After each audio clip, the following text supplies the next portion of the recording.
सगळ्यांना नमस्कार। आज रोजी तुम्हा सर्व लोकांना आम्ही कळकळीची विनंती करण्यासाठी एक आवाहन करतो आहोत। साधारण 35 वर्षापूर्वी काही महाराष्ट्रातील आणखीन उत्तर कर्नाटकातील लोकांनी पर्यावरण वाचवण्यासाठी पश्चिम घाट बचाव आंदोलनाला सुरुवात केली आणि अगदी सुरुवातीच्या काळात शिवराम कारंतांनी देखील भाग घेतला होता। त्याच दरम्यान महादाई नदी वळवून त्याचं पाणी मलप्रभेत आणण्यासाठी जे काही प्रकरण सरकारने आणलं त्यावेळेला या पर्यावरणीमध्ये असणारे सर देशपांडे सरांनी पुढाकार घेऊन याला विरोध करण्यासाठी संघटना बांधली आणि पर्यावरणाच्या प्रयत्नांनी खूप गावातून याला विरोध करण्यासाठी संघटना तयार झाल्या होत्या। पण कोणत्याही चांगल्या गोष्टीला अडचणी खूप असतात। त्याप्रमाणे त्यावेळेला एक आमदार निवडून आले अशोक पाटील नावाचे आणि त्यांनी या गावागावातील संघटना गिळंकृत केल्या आणि महादाईला विरोध हा गोव्यानी आणि उत्तर कर्नाटकाने करतच असल्यामुळं ते प्रकरण कोर्टात जाऊन आज त्याच्यावरती स्टे आलेला आहे। तरी पण कर्नाटक सरकारने आपला हेका सोडायला तयार नाही। ते एकूणच या पश्चिम घाटातील ज्या नद्या आहेत त्या नद्यांचं पाणी घेऊन ते धारवाडकडच्या लोकांना सुखी आणि समृद्ध करण्याची एकूण स्वप्न पाहत आहेत। तेव्हा या सरकारला लक्षात यायला पाहिजेत की धारवाडकडची माणसं देखील माझ्याच कर्नाटक राज्याची आहेत आणि पश्चिम घाटमध्ये आणखीन खानापूर तालुका असोत, त्यानंतर हळूहळू बेळगाव तालुका आणि इतर तालुक्यांचे जे काही लोक आहेत तेही सगळे लोक आपलेच आहेत याची भावना विसरून ते ठराविक लोकांचं कल्याण करण्यासाठी बाकी लोकांना मूठ माती देण्यासाठी निघालेले आहेत। आपलं जे सरकार आहे ते सरकार धारवाडकडच्या लोकांना पिण्याच्या पाण्यासाठी म्हणून आम्ही हे घेऊन जातो आहोत हे जे सांगतायत ते अत्यंत खोटं आहे। ते पाणी खऱ्या अर्थाने जे मोठाली माणसं साखर कारखाने काढणार आहेत, यानंतर 9 जास्त साखर कारखाने काढण्याचा एकूण त्यांचा विचार आहे आणि त्या साखर जर आपण कारखाने काढायचे झाले तर त्याच्यासाठी लागणारा जो ऊस आहे तो ऊस पिकवण्यासाठी म्हणून हे पाणी घेऊन जाण्याचा त्यांचा एकूण प्रयत्न दिसतो। तेव्हा पाण्याचा हा जो काही प्रश्न आहेच आहे। पाणी असल्याशिवाय आपल्याला शेती करता येणार नाही, ऊस असो किंवा आणखीन कोणताही असो। तर खरंच पाण्याची व्यवस्था आपल्याला पाणी पाहिजे तर आपल्याला राळेगण सिंधीचे अण्णा हजारेंची आठवण व्हायला पाहिजेत। तसं आपले राजस्थानचे राजेंद्र सिंग राणा पण आहेत। तेव्हा अण्णा हजारेंनी प्रयत्न करून त्या नगर जिल्ह्यामध्ये एकूण समृद्धी निर्माण केली, पाणी अडवा पाणी जिरवा हा प्रकल्प करून।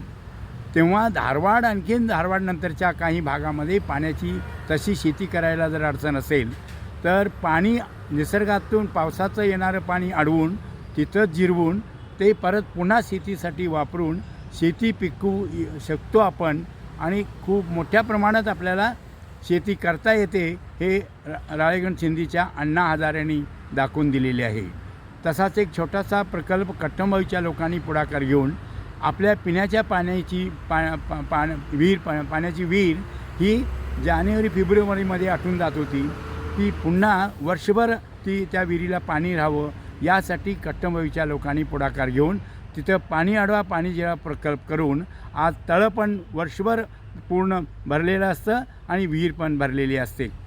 असे देशातच नव्हे तर खूप ठिकाणी असे प्रयोग जे केले असतील त्याची माहिती घेऊन त्याप्रमाणे आपल्याला या पावसाचं नैसर्गिकरित्या येणारं पावसाचं पाणी आपण धरून ठेवून जिरवून ते अडवून जिरवून आपण आपल्याला शेती करता येण्यासारखं खूप लोकांनी दाखवलेलं असताना या सरकारनं आपल्याच या मादाईचं एकूण नदीचं पाणी वळवून ते मलप्रभेत आणून आणि ते आता होत नाही आहे म्हणून कळसा बंधुरा इथं धरण घालून ते पाणी परत टनेलनी पुढं घेऊन जाऊन मलप्रभेला घेऊन जाण्याचा एकूण हा जो काही अट्टहास त्यांनी तो सुरू केला आहे ते यांच्या या बुद्धिमत्तेला काय म्हणावं असाच प्रश्न सगळ्या लोकांना पडतो आणि मला पण पडतो.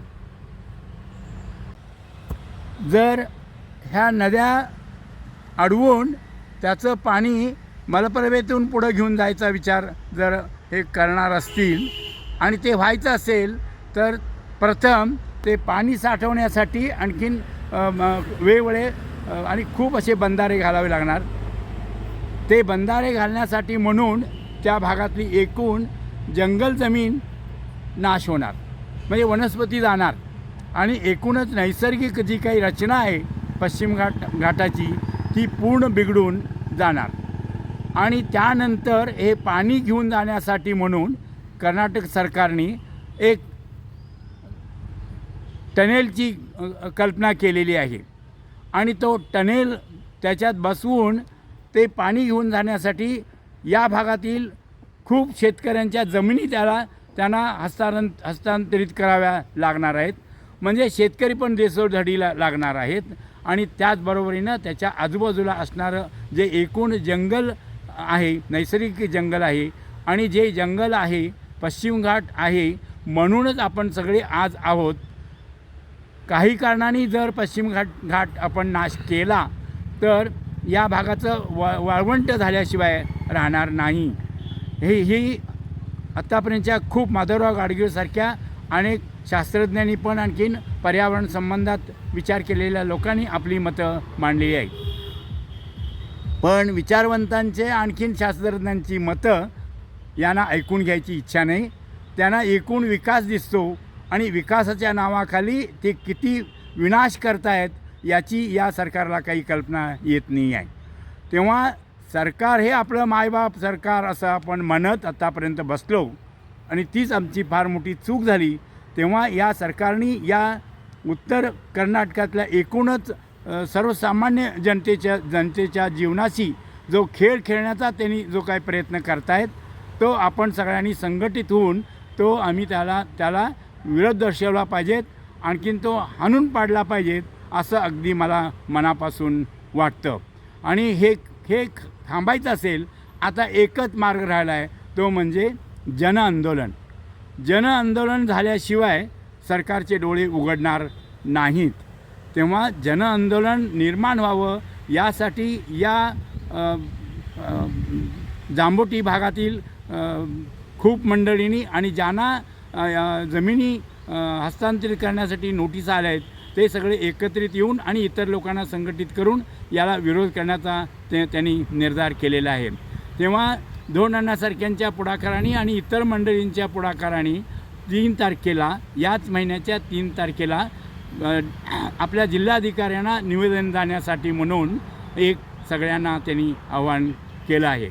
आणि म्हणून मी पण तुम्हाला सगळ्यांना आव्हान करतो की अशा या महत्त्वपूर्ण या आंदोलनामध्ये आणि एकूणच निसर्ग वाचला तर मानव वाचेल आणि निसर्ग वाचला तरच पाऊस येईल आणि पाऊस आला तरच शेतकरी जगू शकेल असं एकूण जे काही एकूण समीकरण आहे ते आपल्याला खरं ठरवण्यासाठी या आंदोलनामध्ये सहभागी होऊन हे जे काही सरकारने जे काही प्रकल्प होऊ घातलेला आहे त्या प्रकल्पाला विरोध करण्यासाठी खूप मोठ्या संख्येने आपण जिल्हाधिकाऱ्यांना जाऊन सांगायचं आहे आणि ओरडून सांगायचं आहे की आम्हा सगळ्यांची तुम्हाला सांगणं आहे की हे प्रकरण शक्यतो होऊ नये यासाठी तुम्ही आम्हाला तुमच्या परीनं मदत करा आणि हे जोपर्यंत थांबणार नाही तोपर्यंत आपलं हे आंदोलन काही थांबणार नाही असंही तुम्हाला आम्ही ठणकावून सांगण्यासाठी म्हणून आपण सगळ्यांनी जाणार आहोत.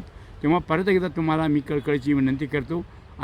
ಬನ್ನಿ ಜೂನ್ 3, 2025 ಬೆಳಿಗ್ಗೆ 10 ಗಂಟೆಗೆ ರ್ಯಾಲಿ ಫಾರ್ ಬೆಳಗಾವಿಯಲ್ಲಿ ನಮ್ಮೊಂದಿಗೆ ಸೇರಿ ನಮ್ಮ ನದಿ, ನಮ್ಮ ಕಾಡು ಮತ್ತು ನಮ್ಮ ಭವಿಷ್ಯವನ್ನು ರಕ್ಷಿಸಲು ಒಟ್ಟಾಗಿ ಬರೋಣ. ಮಹದಾಯಿ ನದಿಯ ತಿರುವನ್ನು ನಿಲ್ಲಿಸಲು ನಮ್ಮ ಧ್ವನಿಯನ್ನು ಎತ್ತೋಣ.